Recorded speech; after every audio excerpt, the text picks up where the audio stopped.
Le titre de ce livre, c'est Un si grand salut. Nous sommes présentement à la partie 16 de ce livre. Chapitre 7, petit 4. Partie 16 de ce livre, chapitre 7, petit 4. Il n'est pas nécessaire d'attendre la régénération, c'est-à-dire le millénium, pour profiter du lavage utile pour y entrer. Déjà, ce lavage avait atteint individuellement les chrétiens qui s'étaient tournés vers le Seigneur. Ils étaient purifiés et pouvaient vivre sobrement et justement et pieusement. Nous bénéficions également de ce lavage, nous qui sommes régénérés par la parole de Dieu. Chapitre 7, petit 5, né de Dieu. Chapitre 7, petit 5, né de Dieu. Dans sa première épître, l'apôtre Jean remonte toujours au principe essentiel. Il affirme que quiconque est né de Dieu ne pratique pas le péché, car la sémence de Dieu demeure en lui et il ne peut pas pécher parce qu'il est né de Dieu. En parenthèse, 1 Jean chapitre 3, verset 9. Il n'est fait mention ni du moyen employé, la parole de Dieu, ni de l'argent, le Saint-Esprit qui effectue, ni de l'argent, le Saint-Esprit qui effectue le travail dans l'âme. L'attention est toute rapportée sur Dieu lui-même comme source de tout. Du fait que nous sommes nés de Dieu, nous participons de sa nature exempte de péché qui demeure en nous. Celui qui est né de nouveau est présenté comme ne pouvant pas pécher, simplement parce qu'il est né de Dieu. L'apôtre Jean envisage le croyant d'une façon abstraite en mettant en évidence le caractère essentiel de la nouvelle nature. Il peut parler ainsi puisque nous serions réellement sans péché quand Dieu aura achevé son œuvre en nous. La dernière trace de notre nature déchue aura disparu quand nos cœurs seront glorifiés. L'apôtre Jean considère aussi le croyant d'un point de vue pratique et insiste sur le fait que nous avons le péché en nous et que nous péchons effectivement. En parenthèse, 1 Jean chapitre 1, verset 8 à 1 Jean chapitre 2, verset 2. Cette présentation plus pratique est naturellement bien nécessaire, mais le point de vue abstrait ne l'est pas moins. Il permet de comprendre les principes divins et en particulier le fait que la nouvelle nature en nous ne peut absolument pas pécher.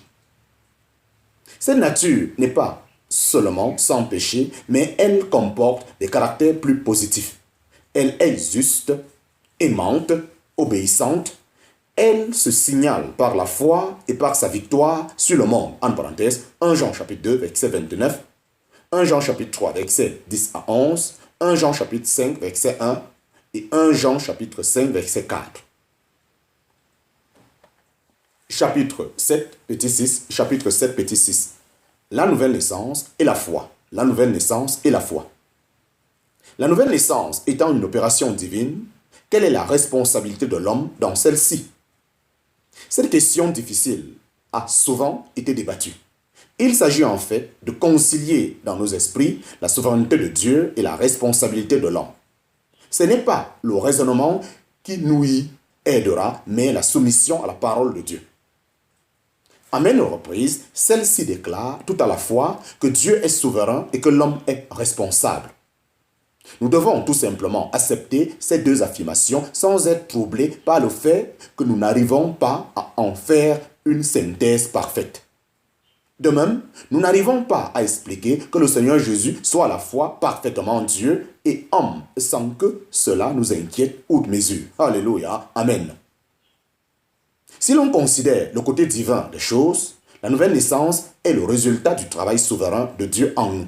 Nous étions dans un état de mort spirituelle, aussi il n'y aurait eu aucune espérance pour nous si Dieu n'avait entrepris le travail. Dans l'histoire du salut, Dieu a commencé d'agir et non pas l'homme. Dans sa souveraineté, sa sagesse et sa préconnaissance, il prit l'initiative pour chacun de nous. Son esprit commença à agir dans nos cœurs, comme ce fut le cas à la création, quand il planait sur la face des eaux. Cette première action divine en l'homme n'est pas encore la nouvelle naissance, qui est quelque chose de plus grand et de plus complet. L'esprit doit continuer d'agir et de purifier, mais cette opération de l'esprit ne peut être comprise par l'intelligence humaine. C'est comme le vent que nous ne pouvons saisir avec la main, en parenthèse, Jean chapitre 3, verset 8. La responsabilité de l'homme a aussi sa part dans la nouvelle naissance qui ne se limite pas à un simple travail de l'esprit en lui. Elle est le résultat de la prédication et de la réception de l'évangile. Vous êtes régénérés par la vivante et permanente parole de Dieu. C'est cette parole qui vous a été annoncée, en parenthèse, 1 Pierre chapitre 1, verset 23 à 25. L'évangile est présenté à des hommes tenus pour responsables de leur choix et les invite à croire et à se repentir. Après avoir montré à Nicodème qu'il lui faut être né de nouveau, le Seigneur le place sur le terrain de sa responsabilité. Il lui parle de la nécessité de recevoir son témoignage, c'est-à-dire de croire. Comment croirez-vous si je vous parle des choses célestes? L'homme va-t-il accepter la révélation divine? Voilà la véritable question aux immenses conséquences. Car quiconque croit à la vie éternelle, ainsi la nouvelle naissance est directement associée à la foi. Quiconque croit que Jésus est le Christ est né de Dieu, est engendré de lui. En parenthèse, 1 Jean chapitre 5, verset 1. Chapitre 7, petit 7, enfant de Dieu, enfant de Dieu. Par la naissance naturelle, un enfant vient au monde et vit. De même, par la nouvelle naissance, un homme devient enfant de Dieu et possède la vie éternelle, En effet, la parole déclare à tous ceux qui l'ont reçu, en parenthèse, le Christ, il, en parenthèse, Dieu, leur a donné le droit d'être enfants de Dieu, savoir à ceux qui croient en son nom, lesquels sont nés de Dieu, en parenthèse, Jean chapitre 1, versets 12 et 13. Ainsi, ceux qui croient sont enfants de Dieu. C'est un nouvel état et c'est aussi un titre de noblesse que Dieu leur donne le droit de porter. Alléluia, amen. Ce titre merveilleux d'enfant de Dieu découle du fait que l'on a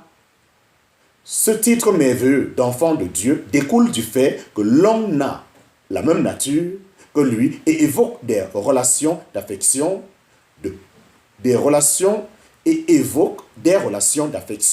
et de communion. Il est différent du titre de fils, qui est largement présenté dans les épîtres de Paul, en parenthèse, Galates chapitre 4, versets 6 à 7, Romains chapitre 8, 14 à 17. Enfant se rapporte à la nature, fils à la position devant Dieu. Quelle somme de bénédictions présentes et futures découle de la nouvelle naissance? L'Esprit donne l'assurance de celle-ci, en parenthèse, Romains chapitre 8, verset 16, et nous permet de jouir dès ici-bas de ces bénédictions. L'amour de Dieu étant à la source de tout, l'apôtre Jean s'écrit, et chacun de nous peut faire de même. Vous voyez de quel amour le Père nous a fait don, que nous soyons appelés enfants de Dieu, en parenthèse, 1 Jean chapitre 3, verset 1. Chapitre 7, petit 8. Chapitre 7, petit 8. Question 1. Purification par le sang ou la parole de Dieu? Question 1. Purification par le sang ou par la parole de Dieu? Quelle est la différence entre la purification par le sang de Christ, en parenthèse, 1 Jean chapitre 1, verset 7, et la purification par la parole de Dieu? Le sang est la vie, en parenthèse, Deutéronome chapitre 12, verset 23. Le sang de Christ, c'est sa vie sainte livrée à la mort pour nous. Par ce moyen, nous sommes purifiés judiciairement devant Dieu. C'est un acte qui est extérieur à nous. La purification accomplie à la nouvelle naissance est opérée à l'intérieur de nous par le moyen de la parole de Dieu représentée par l'eau. Elle nous donne une nouvelle nature et modifie notre comportement. Elle nous purifie moralement. Nous avons besoin de l'une et de l'autre de cette purification et nous les avons toutes les deux par la grâce de Dieu. Chapitre 7, petit 9. Chapitre 7, petit 9. Question 2. Né de nouveau, né d'eau et de l'esprit, né de Dieu, la même chose. Chapitre 7, petit 9. Question numéro 2. Né de nouveau, né d'eau et de l'esprit, né de Dieu, la même chose. Différentes expressions ont été placées devant nous. Né de nouveau, né d'eau et de l'esprit, né de Dieu sont-elles toutes équivalentes? Nous pensons que toutes ces expressions se rapportent à la même œuvre de Dieu effectuée en nous par son esprit. Rien dans la Bible ne laisse penser qu'il existe deux sortes différentes de nouvelles naissances. Par exemple, comme si quelqu'un pouvait être né de nouveau suivant Jean chapitre 3 et non né de Dieu selon 1 Jean chapitre 3. Cependant, chacune de ces différentes expressions a sa propre signification et sa propre force. La première met l'accent sur le caractère nouveau et original de la naissance, la deuxième sur le moyen employé, la troisième sur la source de laquelle tout découle.